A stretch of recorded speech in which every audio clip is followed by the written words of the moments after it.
মাঝে মধ্যে রান্না করতে এসে কী রান্না করে ভাবতে আমার ০.৫ ঘন্টা পার হয়ে যায়। আর যদি থাকে রান্না করার দায়িত্বটা আমার উপর আরকি গুছিয়ে রান্না করার দায়িত্বটা আমার উপর। তাহলে মনে করেন আমার মাথাতেই আসে না আমি কোনটা দিয়ে কোনটা রান্না করব। আবার কখনো এমন হয়ে যায় ভাবতে এমন কিছু রান্না করে ফেলি যেটা আমার নিজেরই খুব পছন্দের এবং বাড়ির সবাই পছন্দ করে।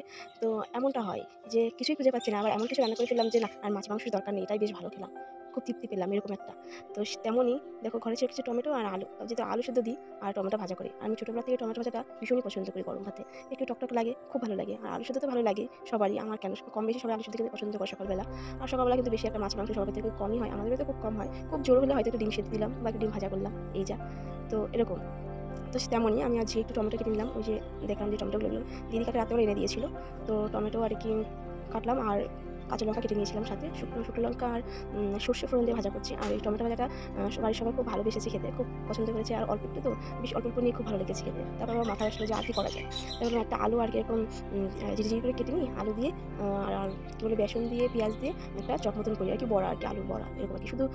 শুধু বেসন দিয়ে বড়া ভালো লাগছিল না। তো একটা আলু কেটে নিলাম। তো এই যে আলু চপ, আলু আরকি কুচিয়ে যে একটা বড়া, এই বড়াটাও আমি আগে ছোটবেলায় খুব ভালোবাসতাম। আমি নিজেই একা বানিয়ে খেতাম। আমার খুব ভালো লাগে। আর এই যে এর মধ্যে যদি দেওয়া হয় একটু কালো জিরে, আরকি কালো জিরে মুখে পড়বে চিবানোর সময় খুবই সুন্দর লাগে।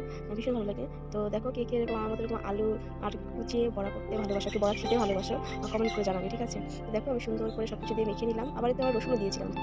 কোয়া আরকি কুচি করে রসুন দিয়েছিলাম। রসুনটাও কিন্তু মুখে পড়লে ভালো লাগে, তাই না? আমার কাছে তো হেভি লাগে খেতে।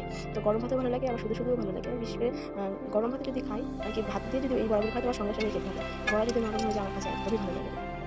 তো এদিকে আমি রান্না করছিলাম। এদিকে দেখো দুষ্টু কি করছে। ও আরকি ওর জন্মদিনের কেক ছিল ফ্রিজে সেটা বের করে ও খাচ্ছে। আর ওই যে দেখতে পাচ্ছ পাশে রয়েছে কিন্তু ভক্ত। ভক্ত খাচ্ছে, ও খাচ্ছে। আবার জামাইবাবু আবার মুড়ি এনে রেখেছে মা। আমি বললাম একটু ভরে দিতে। জামাইবাবু তো মুখটা ভরে দিচ্ছে। এই তো মিষ্টি ভাতটা রেডি করে ফেলেছি। আলু সিদ্ধ মেখে দিয়েছি। ওটা আবার লঙ্কা ছাড়া মেখে দিতে হবে। সামান্য একটু লঙ্কা দেখা যাবে এরকম মাখতে হবে পেঁয়াজ দিয়ে। আর দুটো বড়া দিয়ে দিয়েছি। তো নিজে একা খাবে বলছে। আর এদিকে আমি ওর জন্মদিনের কেক আর যে মিষ্টি চাটনি ছিল সেগুলো আমি বসে খাচ্ছি।